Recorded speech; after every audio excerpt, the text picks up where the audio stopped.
ka-moment, another adventure na usab ang akong i-share diha kaninyo sa katong pag-adto namo sa Bukidnon. So ni adto mi sa Choco Hills. Okay, naa didto sa pinakapungkay-pungkay nga bungtod. Okay, ang among makita in town ang mga kay nag-fog di namo makita ang area tungod sa kabugnaw ug na siya sa ibabaw.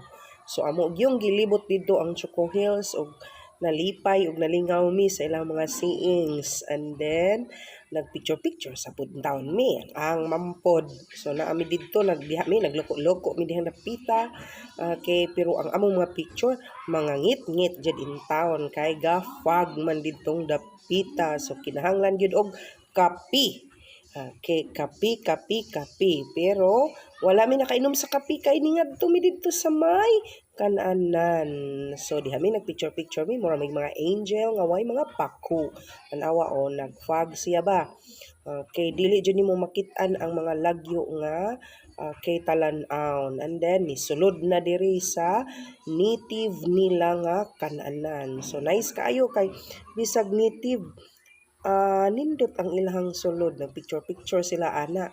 So ako nalangan kung mga ka-moment kay nila mga butangan ng sapatos ibutang man imong sapatos strength, and then musulod ka dito mag-chinilas ka kay butong na ilahang salog o tanawa pasaka dito nagpicture mi nice siya. No, maayong pwesto sa mga nagpa-picture feeling artista. Okay, so dito sa ibabaw labihay yung bugnawa unya makita pud nimo dito sa ibabaw ang kanindot sa lugar. So gihukasan na sa usa ka kauban na samtang sila na picture ako nag-video sad ang akong palagpason nga nindot man nga lugar. So akong gi pakita ninyo ang lugar para at least wa mo kangadto pero nakakita mo, di ba? O di ba? Okay, saka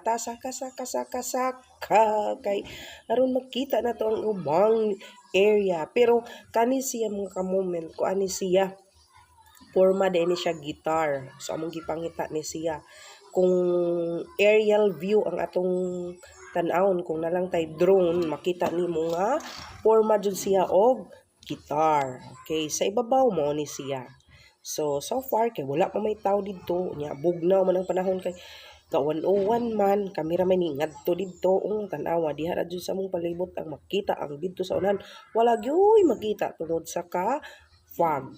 Didto nag-order dayon mi nag-order dayon mi kape ra god. And then libot dayon ko sa ibabaw picture good pod. Okay, so far maunay akong i-share diha kaninyo. Thank you for watching mga ka-moment. Bye, babu.